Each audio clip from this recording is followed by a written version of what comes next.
When my film teacher told me a long time ago that if you want to make your own movie, expect to make it by yourself, he was right.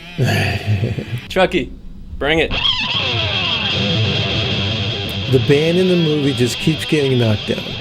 They get knocked down over and over again, and they just keep coming back for more blindly. They are determined to make it. They believe they can make it. There's really no question that they ever will not make it. Couple that with the fact that they run into an unusual female, gets thrown into the mix, and there you have 1 in 7 million as a whole.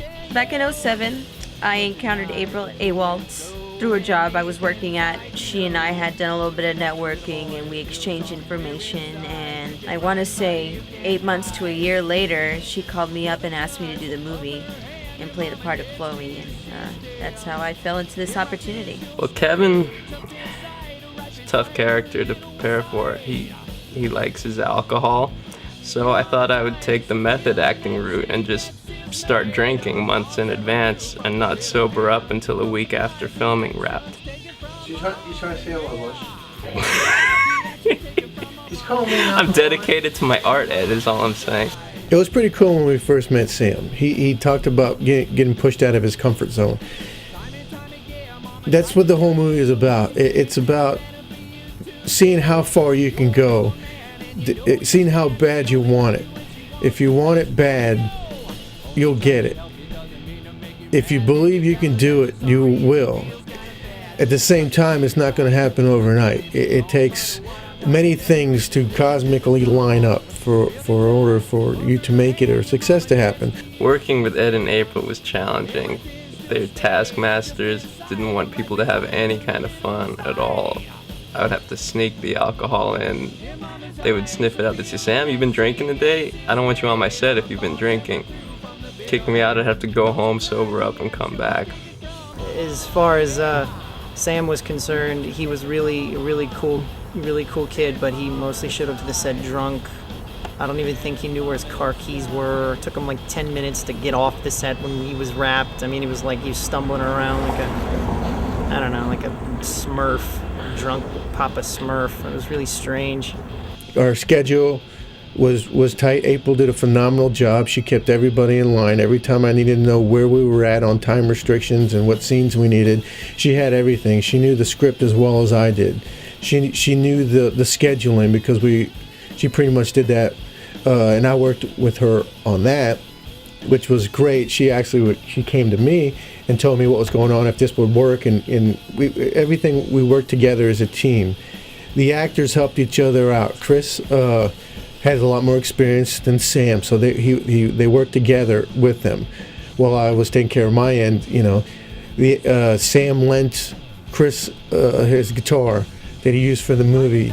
The guitar that Sam uses is actually my guitar, and he really likes it, and he's not getting it. But anyway, that's beside the point. Playing Chloe, to say the least, was a challenge as an actress. The character itself had nothing in common with me and my personality and me being a Christian, and playing, a call girl wasn't something that I ever expected playing, but I stepped up to the challenge because I jumped at the chance. I wanted to be this character and give a more human aspect to her situation. My favorite moment of shooting would be when we finally finished the scene when me and Chloe get into it at the recording studio. If you think I'm going back to the real world, you're fucking crazy.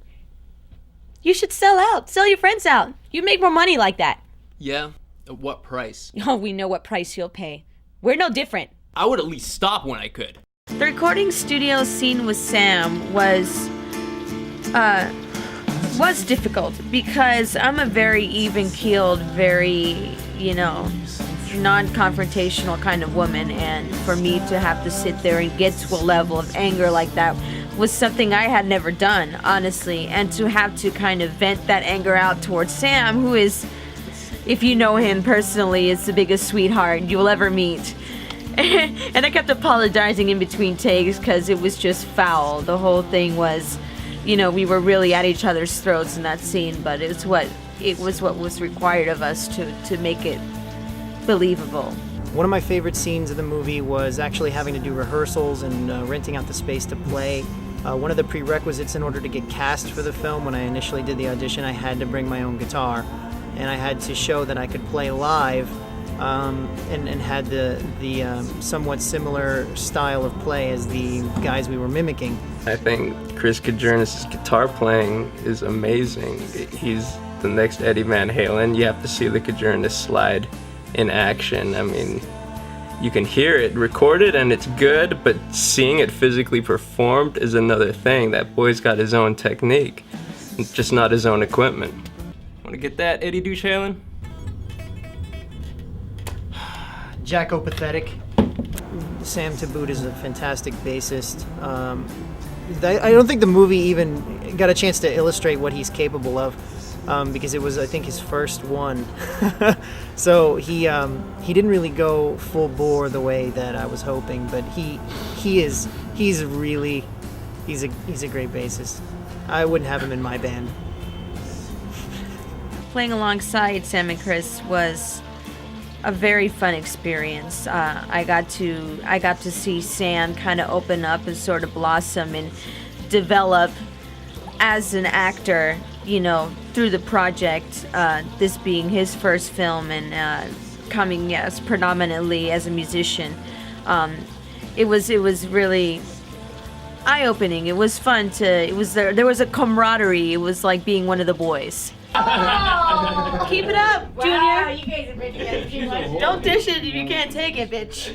I will cut you. Charlotte and I had a lot of backstage chemistry, and she did a feature film, I think, or some kind of Disney Channel pilot. It was really strange. It was in like Winnie the Pooh or something, or I don't know. But right before our love scene, or sex scene, or whatever, I started singing like Winnie the Pooh, and she really couldn't get in character at all. She thought I was a dick, and the last thing she wanted to do was pretend to even touch me in that way.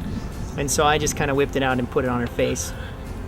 The amazing thing about this movie is the fact that it wasn't just a Ned Awalt movie. It wasn't just an Awalt entertainment movie. It was everybody that was involved with it wanted to be in it.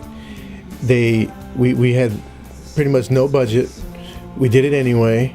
For years, I was frustrated. I was tired of hearing what everybody could do, supposedly. All I heard was how it couldn't be done, how it's never going to happen. We went ahead and we proved that it can happen, and we did it. We wrote the script. We found actors that were motivated, that were hungry, that wanted to make the film.